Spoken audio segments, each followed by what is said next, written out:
अल्लाह अल्लाह क्या मुबारक नाम है, अल्लाह अल्लाह आशिकों का काम है। या इलाही मुझसे मुझको दूर कर, या इलाही मुझसे मुझको दूर कर, ताकि देखो मुझ में तुझको एक नजर। या इलाही तू मेरा माबूद है, या इलाही तू मेरा माशूक है। যে ব্যক্তি মিসকিন গরিব অসহায় ব্যক্তিকে দিতে পারবেন, অথবা সরকারি কাজে নিয়োজিত যে ব্যক্তি যাকাতের মাল উত্তোলন করেন, সরকারের পক্ষ থেকে নির্ধারিত যাকাত উত্তোলনের কাজে নির্ধারিত এমন ব্যক্তির বেতন হিসাবে যাকাতের মাল থেকে দেওয়া যাবে বা এই ব্যক্তিকে যাকাত প্রদান করতে পারবেন। সাথে সাথে আল্লাহর রাস্তায় যে ব্যক্তি জিহাদ করতেছে, আল্লাহর রাস্তায় যে ব্যক্তি জিহাদ করতেছে এমন ব্যক্তিকেও যাকাতের মাল দেওয়া জায়েজ। সাথে সাথে এমন মুসাফির যে ধনী কিন্তু সফরে আসার কারণে তার যে পাথেয় ছিল সে পাথেয় একেবারে শেষ হয়ে গেছে, তার বাড়িতে পৌঁছার মতো এমন কোনো টাকা পয়সা নেই, তাহলে এমন ব্যক্তিকেও আপনি যাকাত দিতে পারবেন। প্যারাদান ইসলাম, আমরা ধারাবাহিক যতটুকু আলোচনা যায় করব, তা আমরা জানলাম যাকাত বলতে কি বুঝি। দ্বিতীয় নম্বর, যাকাত কার উপর ফরজ। তৃতীয় নম্বর, যাকাত আমরা কাকে দেব এই বিষয়ে আমরা জানলাম। আফসোসের বিষয়, বর্তমান জামানায় মানুষ যাকাত দিতে গাফলতি করে, তার উপর যাকাত ফরজ হয়েছে কিনা এই জিনিসটাও সে যাচাই করে না, চিন্তা ফিকির করে না। মানুষ এমন অবস্থা বর্তমান জামানার মানুষের যে তার উপর প্রতি বৎসর যাকাত ফরজ, সে লাখ লাখ টাকার মালিক, কিন্তু যাকাত যে দিতে হবে এই দিকে তার একটু খেয়াল ফিকির কিছুই থাকে না। আফসোস এই সমস্ত মানুষের উপর।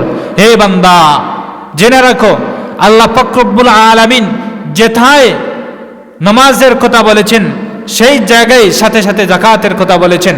কোরআনে করিমের প্রায় 82টি জায়গায় নামাজের সাথে যাকাতের কথা আল্লাহ পাক রব্বুল আলামিন উল্লেখ করেছেন। এই যাকাত অনেক গুরুত্বপূর্ণ একটি আমল, মালি ইবাদত, কারণ এই যাকাতের মাধ্যমে সমাজ থেকে দারিদ্রতা উঠে যাবে। এই যাকাত প্রদানের মাধ্যমে সমাজের অসহায় মানুষ সচ্ছল হবে। এই যাকাতের মাধ্যমে গরিব এতিম মিসকিনের মুখে হাসি ফুটবে। এই যাকাতের মাধ্যমে দ্বীন ইসলাম কায়েম হবে। এই যাকাতের মাধ্যমে একটি সুন্দর সমাজ গঠন করা সক্ষম হয় এই যাকাতের মাধ্যমে। এই জন্য আমরা যাকাতকে গুরুত্ব দিতে হবে যে আমার উপর যাকাত ফরজ হয়েছে কিনা, আমরা এই বিষয়ে ফিকির করতে হবে। আফসোস লাগে আমরা এই যাকাতের বিষয়ে একজন মানুষও দেখা যায়, অধিকাংশ মানুষের বেলায় দেখা যায় তার কোটি কোটি টাকা, কিন্তু যাকাত যে দিতে হবে এই দিকে সে ফিকিরও করে না। এমনও কিছু মানুষ আছে তার উপর হজ ফরজ, কিন্তু টালবাহানা করে হজ না করার জন্য। হায় আফসোস! এই দুনিয়ার ইমানদার গোলামেরা, জেনে রাখো এই দুনিয়া স্থায়ী নয়। এই দুনিয়া ছেড়ে আমরা চলে যাব কিয়ামতের দিন। কিয়ামতের দিন আমাদের এই ধন সম্পদের হিসাব আল্লাহর কাছে দিতে হবে। আর সর্বপ্রথম জেনে রাখুন এই যাকাত অনেক গুরুত্বপূর্ণ একটি মালি ইবাদত, কারণ ইসলাম ধর্মের যে মূল ভিত্তি 5টি জিনিসের উপর, এই 5টি স্তম্ভের মধ্যে অন্যতম একটি স্তম্ভ হলো যাকাত। রাসূল করিম সাল্লাল্লাহু আলাইহি সাল্লাম হাদিসের মধ্যে ইরশাদ করেন, বুনিয়াল ইসলামু আলা খামসিন শাহাদাতি আল্লাহ ইলাহা ইল্লাল্লাহ ওয়া আন্না মুহাম্মাদুর রাসূলুল্লাহ ওয়া ইকামিস সালাহ ওয়া ইতাইজ যাকাত। আল্লাহর রাসূল সাল্লাল্লাহু আলাইহি সাল্লাম বলেন, ইসলাম ধর্মের মূল ভিত্তি হচ্ছে 5টি জিনিসের উপর। সর্বপ্রথম হচ্ছে শাহাদাতি আল্লাহ ইলাহা ইল্লাল্লাহ, এই কথার সাক্ষী দেওয়া যে আল্লাহ ছাড়া আর কোনো মাবুদ নাই, ও আন্না মুহাম্মাদুর রাসূলুল্লাহ, আর মুহাম্মদ সাল্লাল্লাহু আলাইহি সাল্লাম আল্লাহর রাসূল, আর দ্বিতীয় নম্বর হচ্ছে ওয়া ইকামিস সালাহ, আর নামাজ কায়েম করা। তৃতীয় নম্বর হচ্ছে ওয়া ইতাইজ যাকাত, যাকাত আদায় করা। তাহলে আমরা এই হাদিস থেকে জানতে পারলাম ইসলাম ধর্মের মূল ভিত্তি 5টি জিনিসের উপর। এই 5টি জিনিসের মধ্য থেকে তৃতীয় নম্বর গুরুত্বপূর্ণ যে একটি স্তম্ভ নামাজের পরেই, সেটি হচ্ছে যাকাত। এর জন্য বিরাদনী ইসলাম, এই যাকাত অনেক গুরুত্বপূর্ণ একটি মালি ইবাদত, কিন্তু আমরা অবহেলা করি। আমরা যাকাত দিতে টালবাহানা করি, সদকা দিতে টালবাহানা করি। আল্লাহ পাক রব্বুল আলামিন এই যাকাতের গুরুত্ব কতটুকু দেখেন আল্লাহ তাআলা তার কালামে হাকিমের মধ্যে ইরশাদ করছেন। আল্লাহ পাক রব্বুল আলামিন বলেন ওয়া আকিমুস সালাতা ওয়া আতুজ যাকাত। আল্লাহ কি বলছেন? ওয়া আকিমুস সালাতা ওয়া আতুজ যাকাত, তোমরা নামাজ কায়েম করো আর যাকাত প্রদান করো। আল্লাহ আয়াতের মধ্যে কি বলছেন? তোমরা নামাজ কায়েম করো আর যাকাত প্রদান করো, অর্থাৎ যাকাত আদায় করো। ওয়া আকিমুস সালাতা ওয়া আতুজ যাকাতা ওয়া মা তুকদ্দিমু লিআনফুসিকুম মিন খাইরিন, আর যদি তোমরা তোমাদের কল্যাণার্থে কল্যাণকর জিনিস অগ্রে আল্লাহর কাছে সপে অর্পণ করো, তাহলে আল্লাহ তাআলা এই আয়াতের মধ্যে বলছেন তাজিদুহু ইনদাল্লাহ।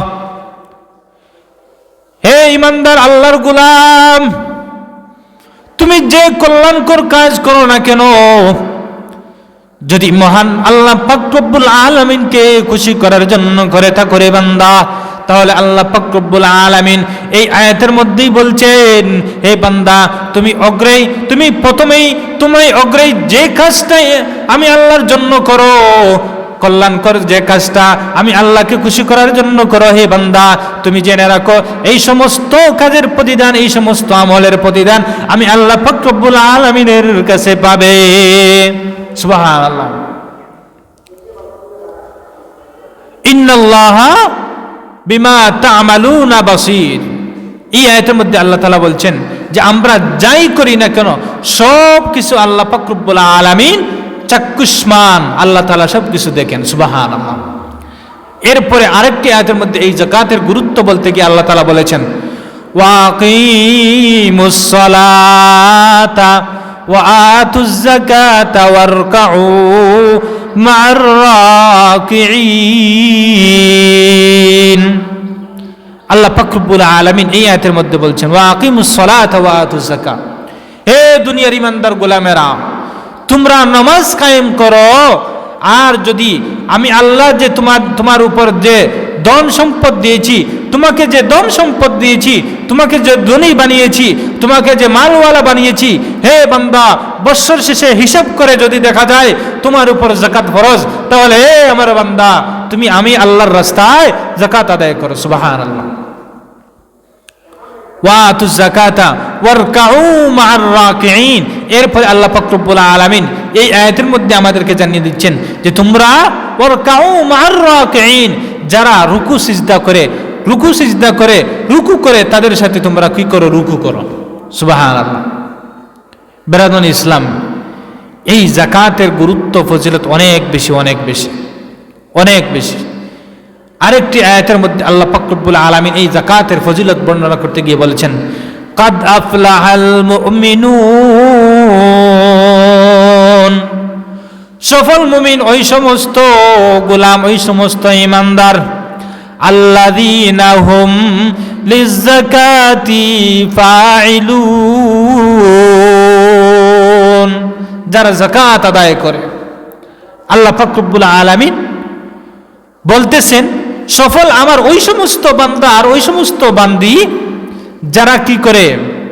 যাকাত আদায় করে। সুবহানাল্লাহ। বিরাদনী ইসলাম, এই যাকাতের গুরুত্ব ফজিলত অনেক বেশি। এজন্য আমরা নিজেদের ধন সম্পদের হিসাব করব। আমাদের সমাজে কিছু মানুষ আছে যারা মনে করে শুধু যারা টাকাওয়ালা, ধনী, কোটি কোটি টাকার মালিক, এদের উপর যাকাত ফরজ। আসলে ভাই বিষয়টা এরকম নয়, বরং আপনার কাছে যদি বৎসর শেষে পূর্ণ 1 বৎসর পর যদি আপনার কাছে 7.5 ভরি স্বর্ণ অথবা 52.5 তোলা রূপার এই পরিমাণ সম্পদ আপনার কাছে থাকে বা এই পরিমাণ টাকা আপনার কাছে সঞ্চয় থাকে, তাহলে এই পরিমাণ টাকা এবং সম্পদের উপর আপনার উপর যাকাত ফরজ হবে। এতে আপনি মধ্যবিত্ত হন অথবা সাধারণ ধনী হন, সাধারণ মধ্যবিত্তর মানুষ হন, আপনার উপর যাকাত ফরজ। এমন নয় যে শুধু কোটি কোটি টাকার মালিক, 8 তলা বিল্ডিংয়ের মালিক, তাদের উপর যাকাত ফরজ, এরকম নয়। এজন্য বেরাদরান ইসলাম, আল্লাহ পাক রব্বুল আলামিন দুনিয়াতে আমাদেরকে পাঠিয়েছেন একমাত্র পরীক্ষার জন্য। আল্লাহ চান আমার কোন বান্দা পরীক্ষার মধ্যে বেশি সফল হয়, বেশি পাস করে, আল্লাহ এরকম পরীক্ষা করেন আমাদেরকে। এজন্য দেখবেন সমাজে আল্লাহ পাক রব্বুল আলামিন চাইলে সকলকে ধনী বানাতে পারতেন, কিন্তু আল্লাহ পাক রব্বুল আলামিন বিশেষ বিশেষ কিছু বান্দাদেরকে টাকাওয়ালা বানান। এর কারণ কি? এর কারণ হলো আল্লাহ পাক রব্বুল আলামিন আমাদেরকে পরীক্ষা করা। আল্লাহ তাআলা আমাদেরকে পরীক্ষা করতেছেন। আল্লাহ তাআলা দেখেন আপনার আমার মতো তার বডি আছে, আপনার আমার মতো তার বডি আছে, তার পা আছে, তার হাত আছে, তার ঘর আছে। হঠাৎ করে দেখা যায় এই ব্যক্তিটা অনেক টাকাওয়ালা হয়ে গেছে। আমার গ্রামের মধ্যে টাকা যদি থাকে ওই ব্যক্তির কাছে থাকে, অথচ এক সময় দেখা গেল যে এই ব্যক্তিটা একেবারে গরিব ছিল, দেখা যায় এখন অনেক টাকাওয়ালা। এর কারণ কি? আল্লাহ পাক রব্বুল আলামিন এর মাধ্যমে আমাদেরকে জানিয়ে দিতে চান, হে আমার বান্দারা, আমি আল্লাহ যা চাই তা করতে পারি, আমি আল্লাহ যা চাই তা করতে পারি। আল্লাহ তাআলা আমাদেরকে পরীক্ষা করতে এইরকম করেন। এজন্য বেরাদুল ইসলাম জেনে রাখুন, যদি কোনো মানুষ যাকাত আদায় না করে তার কতটুকু পাপ আল্লাহ পাক রব্বুল আলামিন এক আয়াতের মধ্যে বলেন।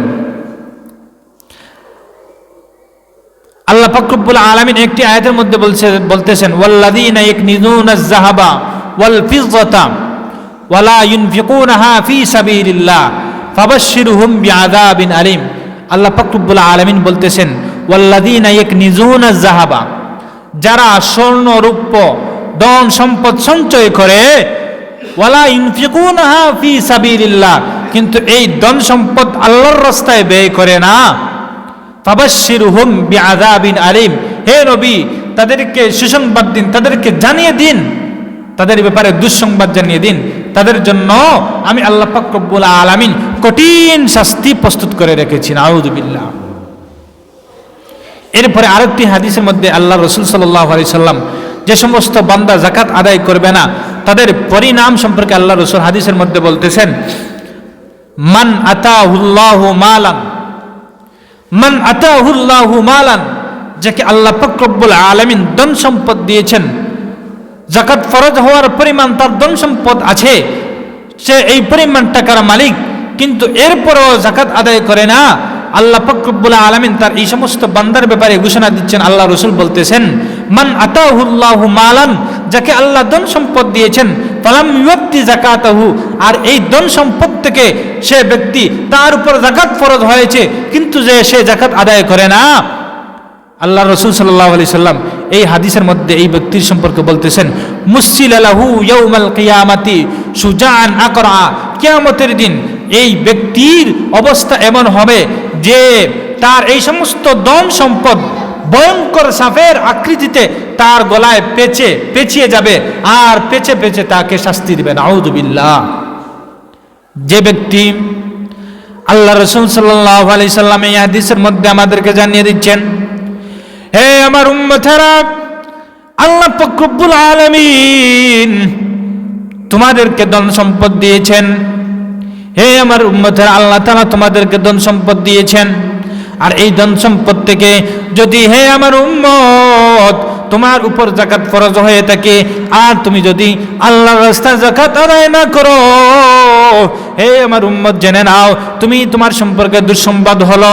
হে আমার উম্মত, কিয়ামতের দিন যখন আল্লাহ পাক রব্বুল আলামিন হিসাব নিকেশ করবেন, যখন আল্লাহ পাক রব্বুল আলামিন হিসাব নিকেশ করবেন, এই সময় তোমার ধন সম্পদ সাপের আকৃতিতে তোমার গলায় পেঁচিয়ে যাবে আর তোমাকে দংশন করতে থাকবে। নাউযুবিল্লাহ। এজন্য বেরাদুল ইসলাম, আমরা আমাদের সম্পদের হিসাব করব, আমরা যাকাতের ব্যাপারে ফিকির করব। আমরা যাকাতের ব্যাপারে ফিকির করব। আমার ধন সম্পদ নিয়ে আমি ফিকির করব যে আমার কতটুকু সম্পদ আছে, আমার কাছে কতটুকু টাকা আছে, আমার উপর যাকাত ফরজ কি না, এই বিষয়ে আমি কাটাকাটি করব, চিন্তা করব, ফিকির করব। কিন্তু আমরা এই বিষয়ে গাফিল, উদাসীন। বেরাদান ইসলাম, এই যাকাতের গুরুত্ব এবং ফজিলত কতটুকু দেখেন। আমি একটি হাদিস আপনাদের সম্মুখে বলতেছি। আল্লাহ রসুলের সাহাবী হযরতে আবু তালহা রাদিয়াল্লাহু তাআলা আনহুর একটি ঘটনা। যখন আল্লাহ পাক রব্বুল আলামিন এই আয়াতটি নাজিল করলেন, লান তানালুল বিররা হাত্তা তুনফিকু মিম্মা তুহিব্বুন, যে তোমরা ততক্ষণ পর্যন্ত খাঁটি ঈমানদার হতে পারবে না যতক্ষণ পর্যন্ত তোমরা তোমাদের প্রিয়, তোমাদের মহব্বতের জিনিস আল্লাহর রাস্তায় ব্যয় না করবে। সুবহানাল্লাহ।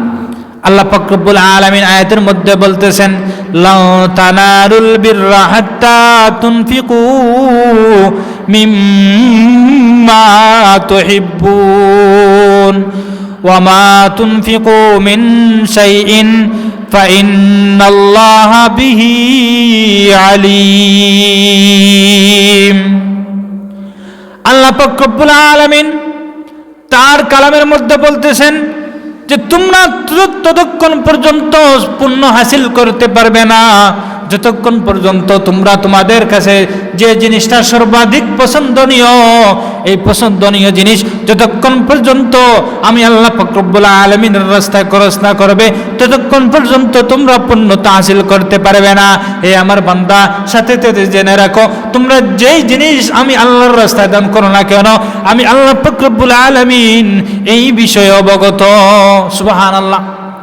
এই আয়াত নাযিল হওয়ার পর হযরত আবু তালহা রাদিয়াল্লাহু তাআলা আনহু আল্লাহর রাসূলের দরবারে আসলেন, এসে বললেন, ওগো আল্লাহর রাসূল, আল্লাহ পাক রব্বুল আলামিন তো বলতেছেন যে ততক্ষণ পর্যন্ত তোমরা পূর্ণতা হাসিল করতে পারবে না যতক্ষণ পর্যন্ত তোমরা তোমাদের প্রিয় বস্তু আমি আল্লাহর রাস্তায় দান না করবে। ওগো আল্লাহর রাসূল, আমার কাছে তো বাইরুহা নামক যে বাগানটি আছে এই বাগানটা আমার কাছে সবচেয়ে প্রিয়। ওগো আল্লাহর রাসূল, আপনি চাইলে এই বাগানটা আল্লাহর রাস্তায় খরচ করতে পারেন, আমি আল্লাহর জন্য দিয়ে দিলাম। কিয়ামতের দিন আমি আল্লাহর কাছে এই বাগানের ফল পাবো। ওগো আল্লাহর রাসূল, আমি চাই আমার এই বাইরুহা নামক পছন্দের বাগানটা আমি আল্লাহর রাস্তায় বিলীন করে দিতে চাই। সুবহানাল্লাহ। আল্লাহ রাসূল সাল্লাল্লাহু আলাইহি সাল্লাম আবু তালহা রাদিয়াল্লাহু তাআলা আনহুর কাছ থেকে যখন এই সংবাদ শুনলেন, আল্লাহ রাসূল অনেক খুশি হলেন।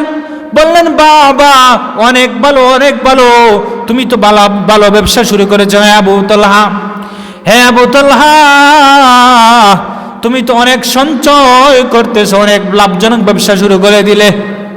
হ্যাঁ আবু তালহা, তুমি তো অনেক লাভজনক ব্যবসা করে দিলে, তুমি তো আল্লাহর রাস্তায় অনেক কিছু ব্যয় করতেছো। হ্যাঁ আবু তালহা, এই বাগানটি তুমি তোমার নিকটাত্মীয়র মধ্যে ব্যয় করে দিবে। সুবহানাল্লাহ। এই বাগানটি এমন বাগান ছিল, আল্লাহ রাসূল সাল্লাল্লাহু আলাইহি সাল্লাম এই বাগানের মধ্যে যেতেন, গিয়ে মিষ্টান্ন পানি, মিষ্ট জাতীয় পানি আল্লাহ রাসূল সাল্লাল্লাহু আলাইহি সাল্লাম এই বাগান থেকে পান করতেন। যখন আবু তালহা রাদিয়াল্লাহু তাআলা আনহু এই বাগানটি আল্লাহর রাস্তায় ব্যয় করে দিলেন, খুশি হয়ে রাসূল করিম সাল্লাল্লাহু আলাইহি সাল্লাম বললেন, হে আবু তালহা, তুমি অনেক লাভজনক ব্যবসা করেছো, তুমি অনেক লাভজনক ব্যবসা করেছো। তো এরপরে আবু তালহা রাদিয়াল্লাহু তাআলা আনহু বললেন, ওগো আল্লাহর রাসূল, আমি এটা কোথায় ব্যয় করব, আমাকে পথ বাতলে দিন। ওগো আল্লাহর রাসূল, আমাকে পথ বাতলে দিন, এটা আমি কোথায় ব্যয় করব? আল্লাহ রাসূল সাল্লাল্লাহু আলাইহি সাল্লাম বললেন, হে আবু তালহা, এটা তুমি তোমার নিকট আত্মীয় যারা গরিব আছে তাদের মধ্যে ব্যয় করে দিবে, আর তাদের মধ্যে ব্যয় করা মানে আল্লাহর রাস্তায় ব্যয় করা।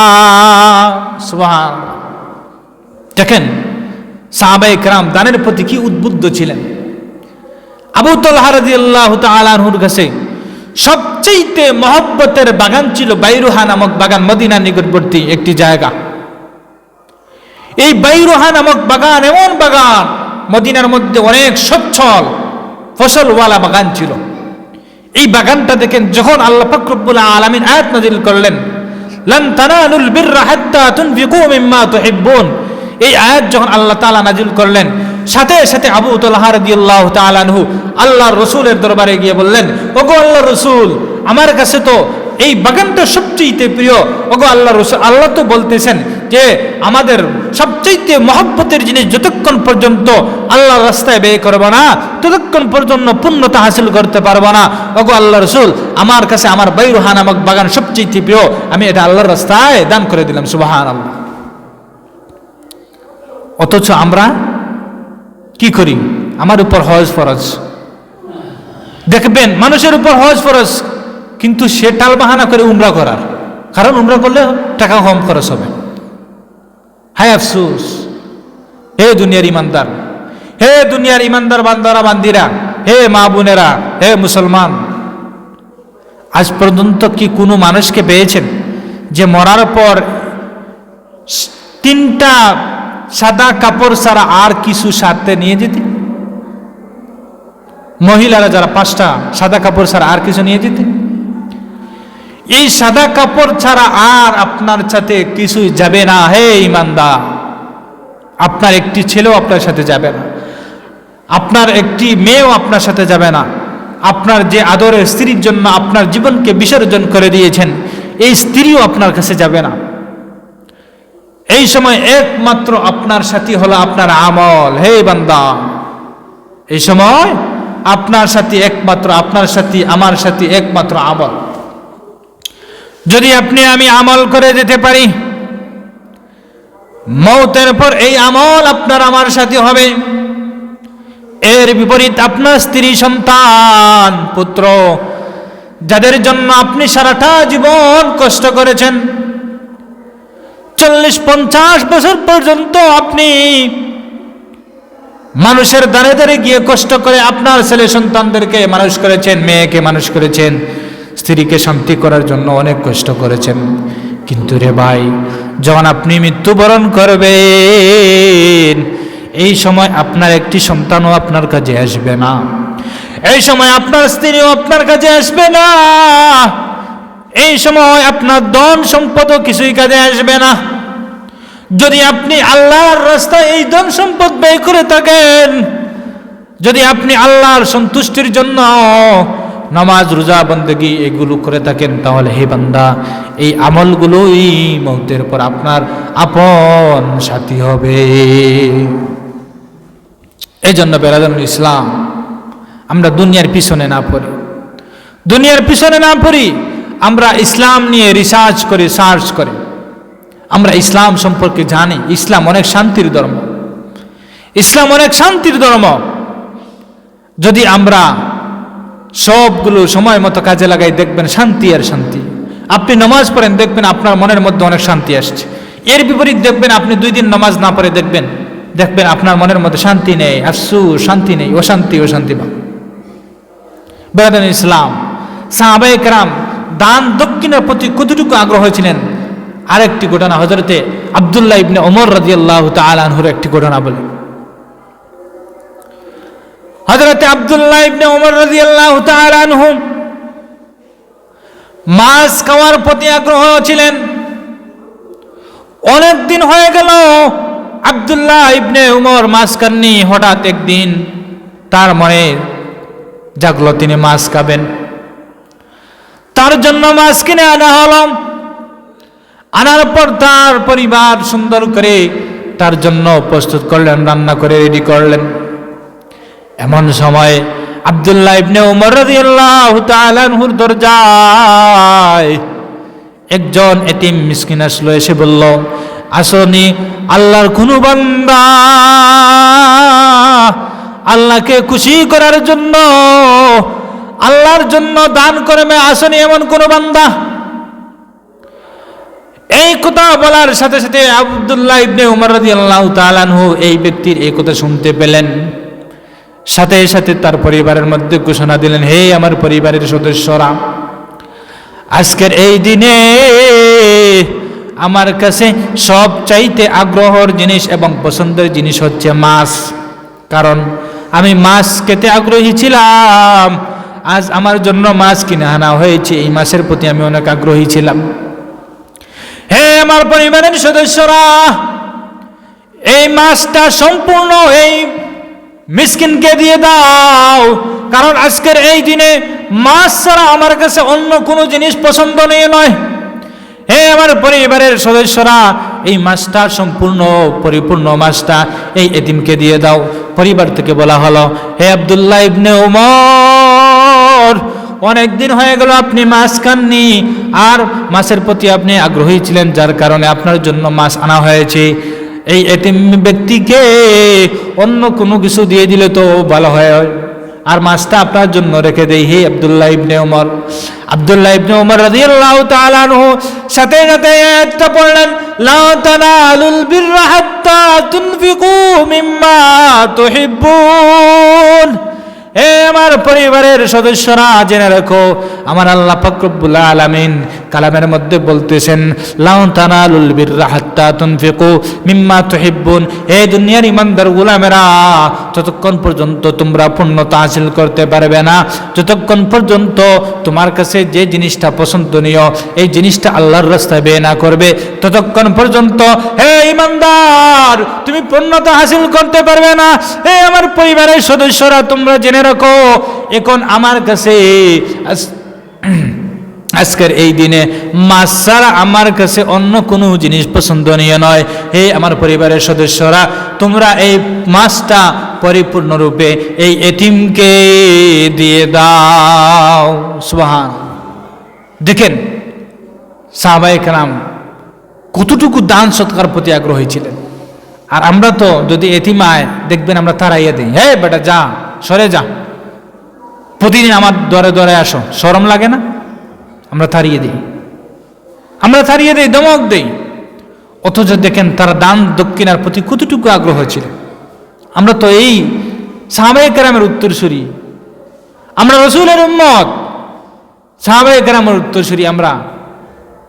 আমরা কি সাহাবায়ে কেরামের আদর্শ কি ধরলাম ভাই? দেখেন তারা রাসূলের প্রতি কতটুকু আগ্রহ ছিল, আল্লাহ রাসূলের প্রতি তাদের কতটুকু মহব্বত ছিল, তারা আল্লাহর রাস্তায় দানের প্রতি কতটুকু তাদের মহব্বত ছিল। আজ আমরা কোথায়? আজ কোথায় আছি আমরা? ইসলাম এই দান সদকার ফজিলত এবং গুরুত্ব বর্ণনা করতে গেলে অনেক লম্বা সময়ের প্রয়োজন। অনেক কিছু বলা যাবে, কিন্তু সময় কম। আরেকটি ঘটনা বলি, হযরত আবু হুরায়রা রাদিয়াল্লাহু তাআলা আনহু একবার রাসূল করিম সাল্লাল্লাহু আলাইহি সাল্লাম হযরত আবু হুরায়রা রাদিয়াল্লাহু তাআলা আনহুকে সদকার মাল রক্ষণাবেক্ষণের জন্য, সদকার মাল পর্যবেক্ষণের জন্য, পাহারা দেওয়ার জন্য আল্লাহ রাসূল সাল্লাল্লাহু আলাইহি সাল্লাম হযরত আবু হুরায়রা রাদিয়াল্লাহু তাআলা আনহুকে নিযুক্ত করলেন। হযরত আবু হুরায়রা রাদিয়াল্লাহু তাআলা আনহু আল্লাহ রাসূলের পক্ষ থেকে সদকার মাল হেফাজতে রাখার জন্য আল্লাহ রাসূল সাল্লাল্লাহু আলাইহি সাল্লাম হযরত আবু হুরায়রা রাদিয়াল্লাহু তাআলা আনহুকে নিযুক্ত করেছিলেন পাহারা দেওয়ার জন্য। ঘটনাক্রমে রাত্রিবেলা একজন চোর এই সদকার মাল থেকে চুরি করার জন্য আসলো। আসার পর এই চোর ব্যক্তি চুরি করলো। আবু হুরায়রা রাদিয়াল্লাহু তাআলা আনহু দেখে ফেললেন। দেখার পর আবু হুরায়রা রাদিয়াল্লাহু তাআলা আনহু এই চোরকে বললেন, হে চোর ব্যক্তি, আমি তোমাকে কিছুতেই ছাড়বো না, আমি তোমাকে রাসূলের দরবারে নিয়ে যাব। এই চোর আবু হুরায়রাকে বলল, হে ভাই, হে আমার ভাই আবু হুরায়রা, আমি একজন গরিব মানুষ, আমি একজন অসহায় মানুষ, আমার পরিবার আছে, আমি এমন অসহায় যে আমার পরিবারে খাবারের পরিমাণও টাকা পয়সা আমার ঘরে নেই, খাবার দেব এমন পরিমাণ আমার ঘরের মধ্যে কোনো কিছু নেই। হে ভাই, আমি নিঃস্ব হয়ে এই মাল থেকে চুরি করার জন্য এসেছি। হে ভাই, আমাকে আজকের মতো সুযোগটা দিয়ে দিন। এ কথা বলার পর আবু হুরায়রা রাদিয়াল্লাহু তাআলা আনহুর মনে দয়া আসলো। আসার পর আবু হুরায়রা রাদিয়াল্লাহু তাআলা আনহু এই চোর ব্যক্তিকে ছেড়ে দিলেন। পরের দিন রাসূল করিম সাল্লাল্লাহু আলাইহি সাল্লামের সাথে আবু হুরায়রার সাক্ষাৎ হলো।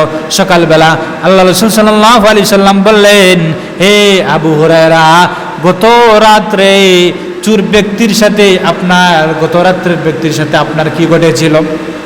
আবু হুরায়রা রাদিয়াল্লাহু তাআলা আনহু সম্পূর্ণ ঘটনা বললেন। ওগো আল্লাহর রাসূল, এই সদকার মাল থেকে চুরি করার জন্য একজন ব্যক্তি এসেছিল, এই মাল থেকে কিছু মাল চুরি করলো। আমি চেয়েছিলাম এই ব্যক্তিকে আপনার কাছে নিয়ে আসব, কিন্তু এই ব্যক্তি এমন অবস্থা আমার কাছে বর্ণনা করলো যে সে অসহায়, একবারে নিঃস্ব হয়ে আমার কাছে এসেছে। এই জন্য আমার দয়া আসলো, আসার পর আমি তাকে ছেড়ে দিলাম। আল্লাহ রাসূল সাল্লাল্লাহু আলাইহি সাল্লাম আবু হুরায়রাকে বললেন, হে আবু হুরায়রা, এই ব্যক্তি মিথ্যা বলেছে, আগামীকাল আবার আসবে। পরের দিন দেখা গেল রাসূলের কথা অনুযায়ী রাত্রিবেলা এই চোর ব্যক্তি আবার এই যাকাতের মাল থেকে, সদকার মাল থেকে চুরি করার জন্য আসলো। আসার পর মাল চুরি করলো। আবু হুরায়রা রাদিয়াল্লাহু তাআলা আনহু থেকে বললেন, আবু হুরায়রা বললেন, হে চোর ব্যক্তি, গতকাল আমি তোমাকে ছেড়েছি, আজকে কিন্তু আমি আর ছাড়ব না। হে চোর ব্যক্তি, আমি তোমাকে রাসূলের দরবারে নিয়ে যাব। এই চোর ব্যক্তি আবার আবু হুরায়রার কাছে কাকুতি মিনতি করলো, হে আবু হুরায়রা, আমি আর জীবনে চুরি করব না, আমি তোমার কাছে তওবা করলাম, আজকের মতো আমাকে শেষবারের মতো ছেড়ে দিন। হে আবু হুরায়রা, আমি ভুল করে ফেলেছি, আমাকে ছেড়ে দিন। এই কথা বলার পর আবু হুরায়রার মনে দয়া আসলো, আবু হুরায়রার মনে দয়া আসলো। আসার পর আবু হুরায়রা রাদিয়াল্লাহু তাআলা আনহু এই চোর ব্যক্তিকে ছেড়ে দিলেন। পরের দিন সকালবেলা রাসূলের সাথে সাক্ষাৎ হলো। রাসূল বললেন, হে আবু হুরায়রা, গত রাত্রের ব্যক্তির সাথে তোমার সাথে কি ঘটেছিল? আবু হুরায়রা বললেন, ওগো আল্লাহর রাসূল, আপনি যেভাবে বলেছিলেন সেইভাবে এই চোর ব্যক্তি আজকের রাত্র আমার কাছে এসেছিল, আর আসার পর এই যাকাতের মাল থেকে চুরি করলো। আমি তাকে চেয়েছিলাম আপনার কাছে নিয়ে আসবো, কিন্তু ওগো আল্লাহর রাসূল, এই ব্যক্তি এমন কাকুতি মিনতি করলো, যার কারণে আমি ছেড়ে দিতে তাকে বাধ্য হয়েছি। আল্লাহর রাসূল, আমি তাকে শেষ পর্যন্ত ছেড়ে দিয়েছি। আল্লাহ রাসূল বললেন, হে আবু হুরায়রা, জেনে রাখো, এই ব্যক্তি মিথ্যা বলেছে, আগামীকাল আবার আসবে। পরের দিন, তৃতীয় দিন আবার দেখা গেল। রাসূল করিম সাল্লাল্লাহু আলাইহি সাল্লামের কথা অনুযায়ী এই চোর ব্যক্তি আবার আসলো যাকাতের মাল থেকে চুরি করার জন্য, মাল থেকে চুরি করলো।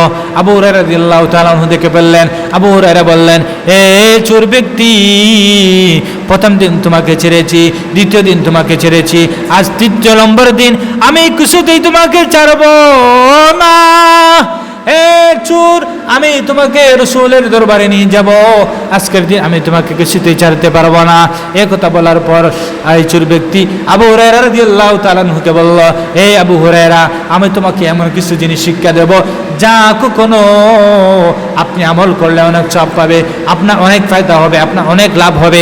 আবু হুরায়রা রাদিয়াল্লাহু তাআলা বললেন কি, সাহাবায়ে কেরাম আমলের প্রতি আগ্রহী ছিলেন, জ্ঞান বিদ্যার প্রতি আগ্রহী ছিলেন। যখন বলল, আমি তোমাকে এমন জিনিস শিক্ষা দেব, যা হাসিল করলে তোমার ফায়দা হবে, এই কথা বলার পর আবু হুরায়রা রাদিয়াল্লাহু তাআলা আনহুর মনে দয়া চলে আসলো। আসার পর আবু হুরায়রা রাদিয়াল্লাহু তাআলা আনহু বললেন, কি বলো হে চোর ব্যক্তি, কি আমল, কি লাভজনক জিনিস? তখন এই চোর ব্যক্তি বলল, হে আবু হুরায়রা, যদি তুমি ঘুমের সময় আয়াতুল কুরসি, আল্লাহু লা ইলাহা ইল্লাহু, এই আয়াতুল কুরসি পড়ে যদি তুমি ঘুমাও, হে আবু হুরায়রা জেনে রাখো, আল্লাহ পাক রব্বুল আলামিনের হুকুমে ফজর পর্যন্ত তোমার কাছে কোনো দুষ্ট জিনিস, শয়তান কোনো জিনিস তোমার দ্বারে কাছে আসতে পারবে না। সুবহানাল্লাহ। দেখেন আবু হুরায়রাকে কি বলল, যে যদি তুমি আয়াতুল কুরসির আমল করতে পারো ঘুমের সময়, তাহলে সারা রাত তোমার শান্তিতে কাটবে, কোনো ওয়াসওয়াসা, কোনো নষ্ট, কোনো দুষ্ট জিনিস, শয়তান তোমার দ্বারে কাছেও আসতে পারবে না। এই আমল আবু হুরায়রাকে শিক্ষা দিল। আবু হুরায়রা এই কথা শিক্ষা দেওয়ার পর আবু হুরায়রা মনে দয়া আসলো, তাকে ছেড়ে দিলেন। পরের দিন রাসূল করিম সাল্লাল্লাহু আলাইহি সাল্লামের সাথে আবু হুরায়রা সাক্ষাৎ হলো। আল্লাহ রাসূল বললেন, হে আবু হুরায়রা, গত রাত্রে এই ব্যক্তির সাথে কি ঘটেছে তোমার? আবু হুরায়রা বললেন, ওগো আল্লাহর রাসূল, যেভাবে বলেছেন সেইভাবে। শেষ পর্যন্ত এই ব্যক্তি আমাকে কিছু জিনিস শিক্ষা দিল, বলল যে আয়াতুল কুরসি পরে যদি আমি ঘুমাই, তাহলে সারা রাত আমার কাছে শয়তান আসতে পারবে না। আল্লাহর হেফাজতে আমি থাকবো। এই কথা বলার পর আমার মনে শান্তি আসলো, আমি তাকে ছেড়ে দিয়েছি। তখন আবু হুরায়রা রাদিয়াল্লাহু আল্লাহ রাসূল বললেন, এই আবু হুরায়রা, জেনে রাখো এই ব্যক্তি মূলত শয়তান ছিল। কিভাবে? দেখুন, প্রথম দিন এসে আল্লাহ রাসূল আবু হুরায়রাকে কি বলল? যে আমি অসহায়, এতিম, মিসকিন। মানে এই ঘটনা থেকে আমরা কয়েকটা জিনিস শিক্ষা হাসিল আছে। একটা হলো যে শয়তান সব সময় চাইবে আপনি যেন আল্লাহর রাস্তায় দান না করেন, তালবাহানা করবে। শয়তান আপনাকে এসে অস্বস্তি দেবে, অমুক ব্যক্তি, তোমার কাছে টাকা আছে মাত্র 2 লাখ, এখন যদি তুমি আল্লাহর রাস্তায় দান করো তাহলে তো এখান থেকে তোমার 3,000 4,000 টাকা কমে যাবে। ওই যে আপনাকে একটা কৌশল বাতলে দিল, অস্বস্তি দিল। এখান থেকে আমরা এই জিনিসটা শিখতে পারলাম যে শয়তান আল্লাহর রাস্তায় দান করতে মানুষকে বাধা দেয়, অন্তরায় হয়ে দাঁড়ায়। আরেকটা জিনিস যে আমরা শিখতে পারলাম যে এই ঘটনা থেকে আয়াতুল কুরসির আমল, আমরা যদি রাত্রিবেলা আয়াতুল কুরসির আমল করি তাহলে দুষ্ট শয়তান থেকে আমরা নিরাপদে সারা রাত থাকবো। এই জন্য আমরা আয়াতুল কুরসির আমল করব। বাড়িতে আমাদের ছেলে মেয়েরা আছে, তাদের কাছ থেকে শিখবো যদি আমার জানা না থাকে, বা পাড়াপড়শি ইমাম সাহেব মসজিদের, তাদের কাছ থেকে আমরা জানবো। এই জন্য বেরাদান ইসলাম, সর্বশেষ কথা হলো, সময় শেষ, আমরা আমাদের সম্পদের হিসাব করব। আমরা আমাদের সম্পদের হিসাব করব। হিসাব করে যদি দেখা যায় যে এই সম্পদের উপর যাকাত ফরজ হয়েছে, তাহলে আমি যাকাত আদায় করব। এই জন্য আপনার আজকে গিয়ে বাড়িতে গিয়ে আপনার সম্পদের হিসাব করবেন, আপনার টাকা পয়সার হিসাব করবেন। যে যদি 7.5 ভরি স্বর্ণ আর 52.5 তোলা রূপার পরিমাণ সম্পদ অথবা টাকা আপনার কাছে থাকে, তাহলে আপনার উপর যাকাত ফরজ, আপনি যাকাত আদায় করতে হবে, আপনি যাকাত আদায় করতে হবে। এই দিকে আমরা সকলেই খেয়াল রাখবো। এই বলে আজকের মতো আমার আলোচনা এখানে শেষ করলাম। ওয়া আখিরু দাওয়ানা আনিল হামদুলিল্লাহি রাব্বিল আলামিন।